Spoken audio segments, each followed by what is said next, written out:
Okay, let's take a closer look at this multi-tool. Comes in a nylon sheath, Velcro enclosure, pretty standard belt loop, nothing fancy. The multi-tool is very chunky, feels okay in the hand, kind of slick. It's got a like plastic nylon, and it looks like I think it might be. It seems like it's a coating. I don't know if it's black oxide or not. It seems like it might be paint. It's fairly hard, so it's black oxide. Um, it's a strange little tool. I don't know who it was designed for. On one hand, it has survivalist style stuff like you got your screwdriver, you got your can opener, which works okay. You've got a rope cutter. Their words, not mine. Um, it needs some sharpening out of the box. I had to really kind of saw through to get through that. This should at least be able to cut twine. Um, Liner locks here to get to the tools. Most of them are fairly accessible, but it's a strange collection of tools, right? A bottle opener, glass breaker. Um, you've got those I showed you. You've got your serrated knife.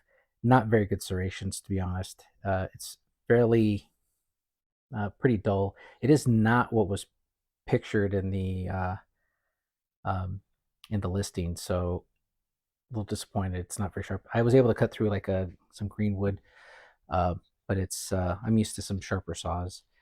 The This particular liner lock is kind of hard to reach. You've got the jimping here that sticks out from the blade, and it's so actually accessing this is like one little spot you can kind of get your finger in. Definitely not a one-handed operation. Typically, I guess you can kind of work this. Uh, I'd expect you to do it with your easily one-handed. This one's maybe with some practice. Luckily, the knife itself is pretty easy to operate. Nice little thumb screw, some good jimping there. It is sharp. No idea how long um, uh, that edge will last, but yeah, it's not doesn't have any particular type of markings on the type of steel. But yeah, kind of an odd little knife because you've got the other side. Those are survivor tools, and then on the other side you've got your kind of precision screwdrivers. You've got some flats. You've got a couple of different Phillips.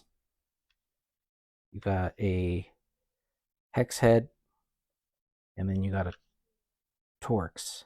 So I'm not sure who this tool is for. Again, odd collection.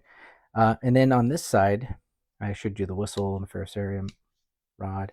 You've got a 2.5 millimeter Allen. You've got a very tiny Phillips flathead screwdriver. And then probably the oddest of all is this little guy, which they bill as a sim ejection tool. Not sure why you would need one of those out in the wilderness, but maybe if you're trying to evade authorities and you need to be able to pop open that SIM card to escape being tracked, yeah, I guess that's who this tool is for. Again, odd collection of tools, not particularly awesome. Makes a decent gift, for whomever. I did try this guy here, and at least the screwdriver reach is pretty good. This is a little big, so it's not going to get into a lot of tight spots, which is kind of a trade-off, right, with the multi-tool. But at least you've got a bunch of different bits. I wish they stayed in a little bit tighter, but overall, fun little tool. I'm sure someone would love to get that little guy, throw it in their bag. I just don't see carrying this around all the time. And it's pretty chunky.